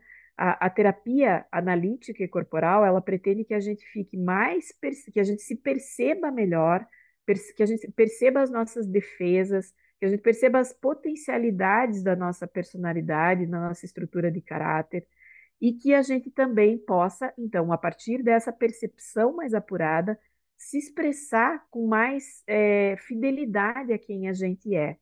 E quando a gente se percebe e se expressa, a gente tem um domínio da gente mesmo, que não é um controle, né? Não é um controle adoecido, é um domínio, é eu poder expressar as minhas emoções de forma adequada, quando elas, nos momentos e na medida que ela é adequada, que eu possa também não expressar as emoções quando elas não são adequadas, não é hora de expressar as nossas emoções.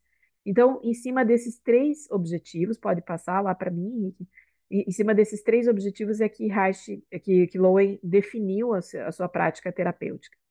E aí, na prática, né, a gente tem o trabalho corporal e a gente tem o trabalho analítico. Eles sempre estão juntos quando a gente está falando da análise bioenergética. Mas a gente também pode separar, e principalmente no trabalho com grupos, a gente pode separar o que é o aspecto profilático dessa terapia do que é o aspecto terapêutico dessa terapia, dessa análise bioenergética. Então, quando a gente fala do trabalho profilático, ele pode acontecer também dentro do consultório, com toda certeza, porém, ele é muito adaptável a grupos, que é uma proposta de trabalho que faz com que o corpo se coloque em movimento e que vai na direção de que o corpo fique mais vivo, que o organismo fique mais vivo e que a gente possa ter mais prazer no nosso corpo e nas experiências que a gente pode ter nas relações, no ambiente, enfim. E visa uma manutenção de um funcionamento mais saudável, visa que a gente seja mais expressivo.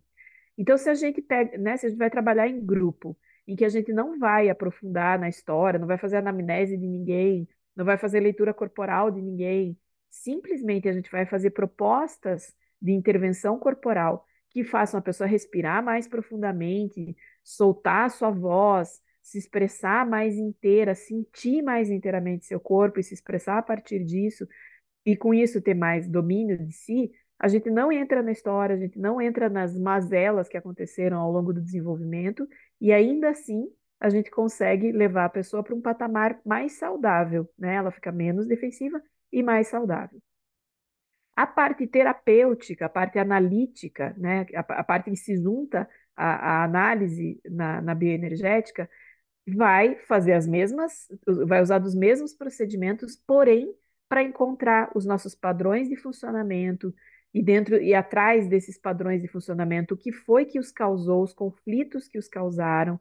Então, a gente vai olhar para o que não funcionou bem ao longo da nossa história e, a partir disso, com as mesmas propostas corporais, desmanchar esses bloqueios, essas couraças, né? Suavizar o funcionamento defensivo do organismo revisitando toda a história, né? Então, são duas formas da gente trabalhar dentro da análise bioenergética que podem estar separadas e podem estar juntas, na medida que a gente sempre vai estar pressupondo que a gente consegue entrar por duas portas, digamos assim.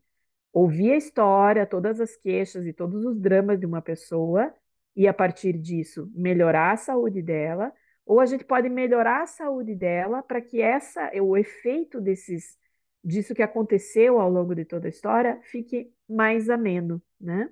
O Jung fala para gente, se vocês já viram por aí uma frase do Jung que diz que não importa muito, né, que a gente não é feito daquilo que a gente viveu, mas sim do que a gente escolheu fazer com aquilo que a gente viveu. Isso faz sentido quando a gente pensa na psicologia corporal, porque é isso, a gente não vai ficar falando, ah, sua mãe, ah, seu pai, nossa, sua mãe não estava, o útero da sua mãe era frio e por isso você é uma pessoa tão travada. A gente não vai ficar nessa, né? A gente vai dizer, ok, você teve isso na tua história, mas como é que a gente pode refazer essa matriz?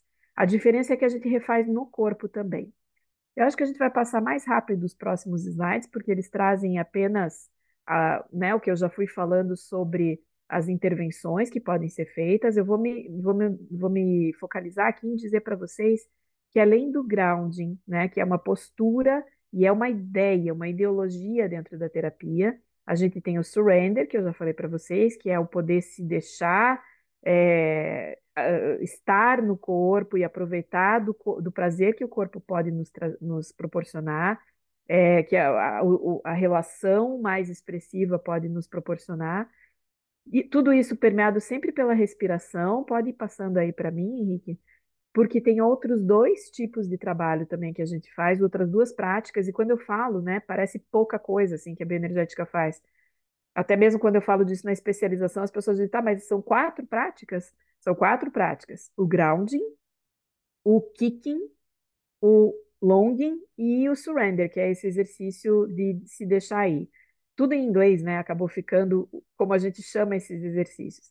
Mas basicamente eles passam pela ideia de que a gente precisa fazer contato com o nosso corpo, grounding, a gente precisa lidar com a raiva e com a dor das faltas do que a gente teve ao longo do nosso desenvolvimento.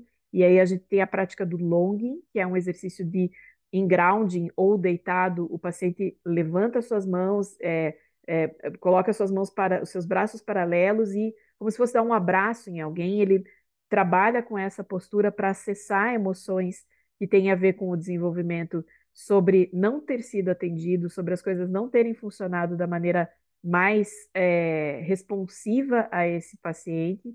Então, a gente trabalha com essa postura também. Aí a gente trabalha com o kicking, que é um exercício de protesto. Então, quando eu me dou conta de tudo que faltou ao longo do meu desenvolvimento, eu vou ser estimulado na terapia a expressar a raiva que isso me causa, a protestar contra as faltas que eu tive no meu desenvolvimento. E finalmente, né, passado por todo esse pântano dos nossos sentimentos mais reprimidos, eu poder aproveitar a minha vida, o meu corpo, o prazer no meu corpo. Parece pouco falando assim, lógico, né? Obviamente que a gente sempre na bioenergética a gente está com isso contextualizado. Pode passar lá mais para mim, Henrique. Acho que mais uns dois ou três. Passa mais um, mais um. Aí. É, não, você vai passou demais. Para aí um pouquinho. Então a gente tem né, a gente tem essa ideia, a gente pensa sempre no contexto da terapia que vai fazer cada prática fazer sentido de acordo com o conteúdo que está sendo trabalhado com o paciente. Isso seja uma terapia que hoje a gente chama de análise haitiana, a gente já amplia também o termo vegetoterapia, caractere analítica, para o termo análise haitiana, porque dentro dela está a vegetoterapia, que trabalha com a mobilização corporal, e está também presente a análise. Então, a análise haitiana e a análise bioenergética, a gente vai contextualizar essas práticas de acordo com o conteúdo que o paciente está trabalhando. E se a gente está com um grupo e ali não há um conteúdo emocional, mesmo assim a gente trabalha com essas práticas corporais visando que a saúde suplante a doença, o amadurecimento do caráter suplante o caráter defensivo e regredido. Então, para terminar, eu coloquei ali uma frase que é do Alexander e da Leslie Lowen, a esposa dele, que também participou muito das formações em bioenergética, era alguém que era responsável pelas práticas de bioenergética ao lado do Alexander Lowen, em que ele diz assim: você decide. O tempo e a energia que você investe em seu corpo é o melhor investimento que você pode fazer. Você está realmente investindo em si mesmo, pois você é seu corpo e seu corpo é você. E quando a gente fala isso do ponto de vista haitiano ou do ponto de vista de Lowen na análise bioenergética, a gente está falando de um corpo que é muito mais do que aquele corpo da academia ou o corpo da medicina, né? É o nosso corpo num sentido emocional, né? O quanto que ele é que encarreia as nossas emoções e aonde a gente deve estar para poder elaborar e curar as nossas emoções. Outro ponto importante para fechar, né? E a gente deixar um tempinho aí para vocês trazerem perguntas. Outro ponto importante disso tudo é a gente entender que dentro dessa visão, dentro dessas abordagens, a visão que a gente tem de saúde não é da gente não estar se defendendo, mas é da gente não ficar enroscado, né? Passar por dificuldades na nossa vida e saber lidar com elas e saber suplantar essas etapas, esses momentos de dificuldade na nossa vida. Para isso, a gente conta com a ajuda da razão, através da análise, e da emoção, através do trabalho corporal, e também as duas juntas, falando pelas nossas emoções. Ok? Gente, muito obrigado. O Henrique agradeceu no começo. Eu vou agradecer agora, né, pelo convite que a gente recebeu. É sempre muito bacana a gente poder falar para quem está ainda na graduação ou mesmo na pós, mas e que pode ter uma abertura para essas ideias que não estão muito presentes na academia da psicologia, né? Então, eu super agradeço. Apesar de ser online, a gente não ter muita interação, né? Agradeço ainda assim, agradeço a professora Kátia pelo convite e por ter nos dado essa possibilidade de trazer essas ideias aqui para vocês. Henrique. É isso. É, agradeço também, muito legal. Pena que a gente gostaria de ficar mais tempo com vocês, até para poder falar um pouco mais disso, mas terão outros momentos, outras oportunidades, e a gente tem um compromisso daqui a pouco que realmente a gente tem que sair. Então, eu agradeço muito vocês. Bom, a gente tinha falado com a Carla até, acho que o Darlan falou com a Carla, né? Nós temos um congresso de psicoterapias corporais. Esse congresso ele vai ser agora do dia 28 ao dia 30 de junho em Santa Felicidade, no Hotel Nacional Inn. É um evento aberto a estudantes profissionais do Brasil todo, e, enfim. A gente está na 27ª edição, então fazem 27 anos que eu e a Sandra organizamos e presidimos esse congresso e até hoje ele funciona e funciona da melhor qualidade possível, onde a gente tem tanto teoria quanto prática, e é muito legal. Então, a gente queria convidar vocês a visitar a página do Centro Haitiano. Lá na página do Centro Haitiano, vocês têm um curso gratuito de terapia corporal, que tem, inclusive, certificado também. Só se inscrever lá na página. É um curso de terapia corporal haitiana. Esse é o nome do curso.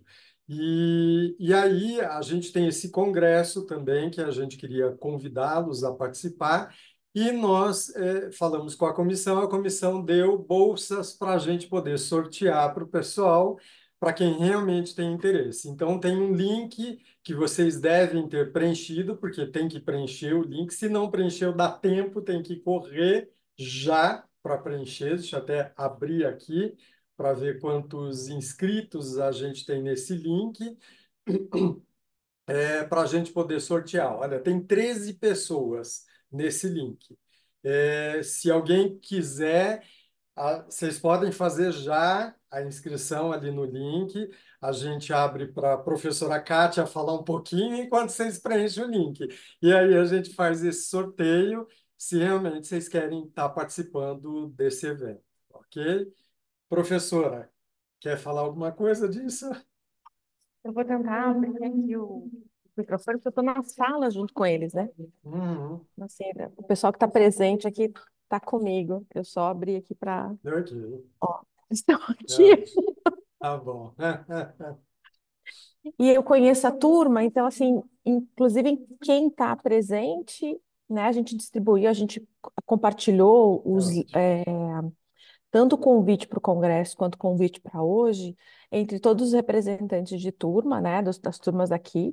E eu estava olhando o pessoal aqui que eu conheço, então tem, além do pessoal aqui do nono período, tem o pessoal do sétimo período, tem o pessoal que está no quinto período. Então, assim, Ótimo. apesar de ser tímido o pessoal, né, tem um pessoal aqui que são dos outros períodos mesmo, que vieram e que estão ou online ou presencialmente aqui com a gente. Bacana. Ah, então, mesmo assim, agradeço muito, né, agradeço novamente toda a disponibilidade para Imagina. vocês, Eu de que agradeço. vocês, para, né, passar todas essas informações para nós.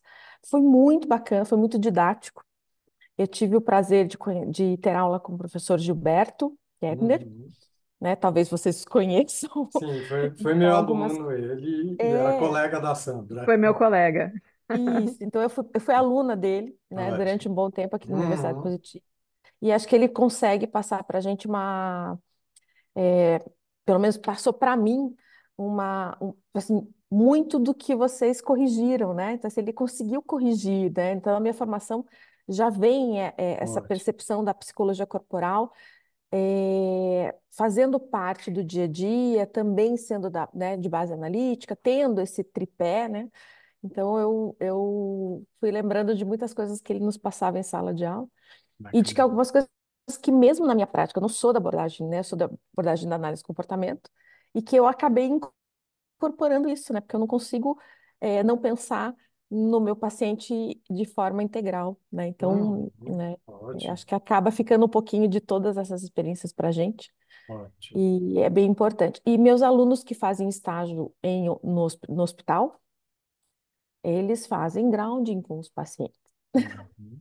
Bacana. Né? Então, enquanto técnica né, pacientes hospitalares, né, internados no hospital, então o quanto isso é super importante, né? Então, É, eu fiquei feliz de ter passado algumas dessas informações até enquanto estratégias, mas achei muito bacana que alguns deles estão ouvindo que, né, eu não tirei da lei, não foram vozes da minha cabeça. legal. Elas vêm com todo o embasamento É histórico muito aí bom. e de reconhecimento científico, né, dessas aplicações. Então, agradeço muito, muito, muito, novamente. E Uhum. espero que o pessoal. Eu não me inscrevi, porque eu acho que os alunos têm que ganhar os ingressos, mas espero que eles, né, usufruam Claro. bastante. E vou continuar Sim. divulgando, tá? Tanto a Ótimo. Muito página do obrigado. Raichan, né, do Centro Haitiano, Aham. quanto o Congresso, tá bom? Legal, muito obrigado. Eu acho que é Obrigada. importante isso que você fala dessa integração. Às vezes a gente tem as abordagens que a gente se identifica, só que a gente também tem que estar aberto para tudo, porque a gente no consultório às vezes é psicanalista, é comportamental, é sistêmico, é corporal, é tudo. Mas claro que a gente não dá conta de aprofundar o conhecimento em tudo. Por isso que nós escolhemos uma duas abordagens para a gente focar o nosso conhecimento e ter recursos também. Então, a gente vê que o corpo ele é um recurso muito legal para a gente poder estar usando na terapia também, independente da abordagem que escolha. Infelizmente, a psicologia ela fica muito em guetos, muito fechada e acha que é assim, essa é a minha abordagem, eu não quero saber de outra coisa e perde a oportunidade, né? Porque o teu paciente está ali na tua frente, quando você está tratando, você precisa ter cartas na manga e ter um monte de recursos também. Então, o mais importante é isso. A gente não pode só separar aquela teoria, aqueles livros que você gosta e deixar o resto de lado. O conhecimento, ele é importante e ele é muito bem-vindo. Então, é muito legal isso, né? A gente poder ter realmente esse diálogo, que é o que falta na psicologia. A gente teria que ter mais diálogos para transformar a psicologia numa inter e transdisciplinar disciplina, né? Não a gente ficar só naquilo fechado e achar que aquilo é a verdade e ponto final. Enfim, tem muita coisa para a gente poder falar a esse respeito, né? Bom, não quero tomar tempo de vocês, deixa eu finalizar aqui. A gente tem 19 inscritos, ok? Então, a partir disso, a partir desses 19, a gente começa agora a fazer o nosso sorteio. Então, eu queria aproveitar e pedir para a professora Kátia, porque ele está todo aleatório, que dissesse para a gente um número que vai de 1 a 19, tirando os números, deixa eu ver aqui, eu acho que número 2 ou 3. Deixa eu atualizar de novo. Tirando o número 2 e 3, porque foram números que foram de teste para isso. Então, vamos de 1 a 19, professora. Fala para a gente dois números. A gente não te ouve, professora. Está Oi. fechado. É que eu fico preocupada com a microfonia, mas tá tudo bem. 5 e 11. 5 e 11. Ok?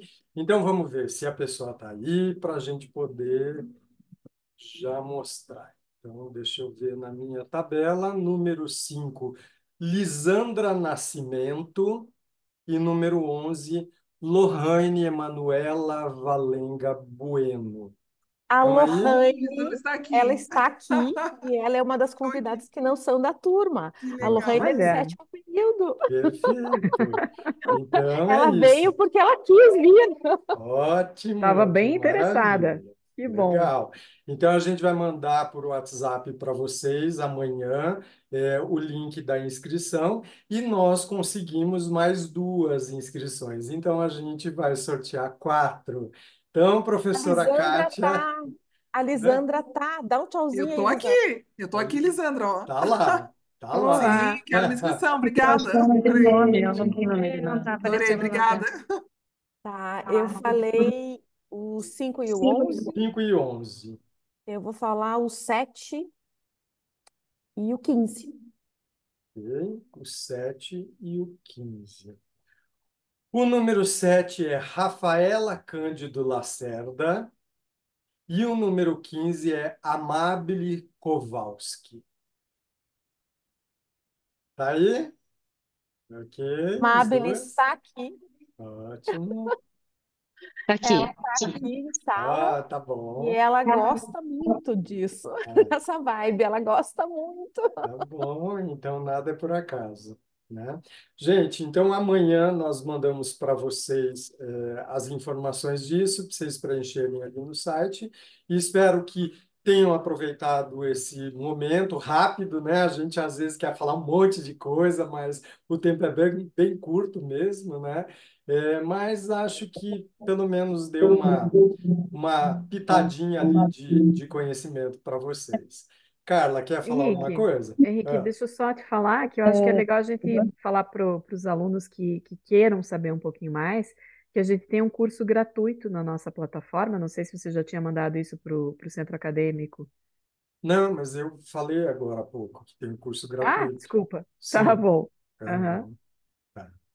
Eu vou também pedir para o pessoal do centro acadêmico entrar em contato com vocês ou com alguém que Aham, vocês possam indicar, porque a gente sempre tem uma semana uma semana acadêmica. ótimo. E o pessoal gosta de trazer convidados, então eu sugeri para o pessoal também, né, do Legal. centro acadêmico entrar em contato com vocês, porque de repente Ótimo. hoje não foi possível, mas É, a semana acadêmica é para o segundo semestre, legal. então geralmente tem mais tempo até para organizar, para A vocês se gente organizarem. adora esses convites e adora fazer isso e adora estar pessoalmente. Só que como a gente está E com o congresso, o nosso tempo ficou inteiramente focado em cima disso e dá um desespero tremendo. Então, por isso que a gente realmente não conseguiu, mas a gente sempre está à disposição e gostamos muito de fazer isso. A gente levar o conhecimento com a gente mesmo, né? Então, Carla, você ia falar ou não? Eu sou a Ah, Ana, na verdade, a Carla está aqui comigo. ah, ah. A gente só queria, né, sem querer tomar mais tempo de vocês, só agradecer novamente o grupo, né, é, pela disponibilidade e falar que foi muito boa a palestra. Eu acho que a gente já tinha pesquisado, né, sobre a psicologia corporal, inclusive no Centro Richiano, Só que agora, assim, ficou muito mais clara, foi muito esclarecedor. Então, assim, a Mais gente queria agradecer interessante, né? mesmo, assim. Muito obrigada. Obrigada Obrigado. pela Bom, disponibilidade de vocês, desse tempo aí de trazer conhecimento para nós. Muito Imagina. obrigada. obrigada, Obrigado obrigada. pelo A convite. intenção é bem essa, né? Que facilite. A teoria Rashiana ela é muito fácil, num certo aspecto. Então, eu acho que saber que facilitou a compreensão, né? E que desmistifica também, porque às vezes as pessoas têm uma ideia muito errada da corporal, isso é muito importante mesmo. A gente que agradece. Sim. É verdade. Então, e aí, assim, só para finalizar, a gente tem, se eu não me engano, nós temos 2 ou 3 vagas ainda para monitor da diretoria do Congresso, ok? O monitor da diretoria é aquele que ajuda a gente no dia do Congresso, na secretaria, nas salas, apresenta o conferencista, assiste às atividades também.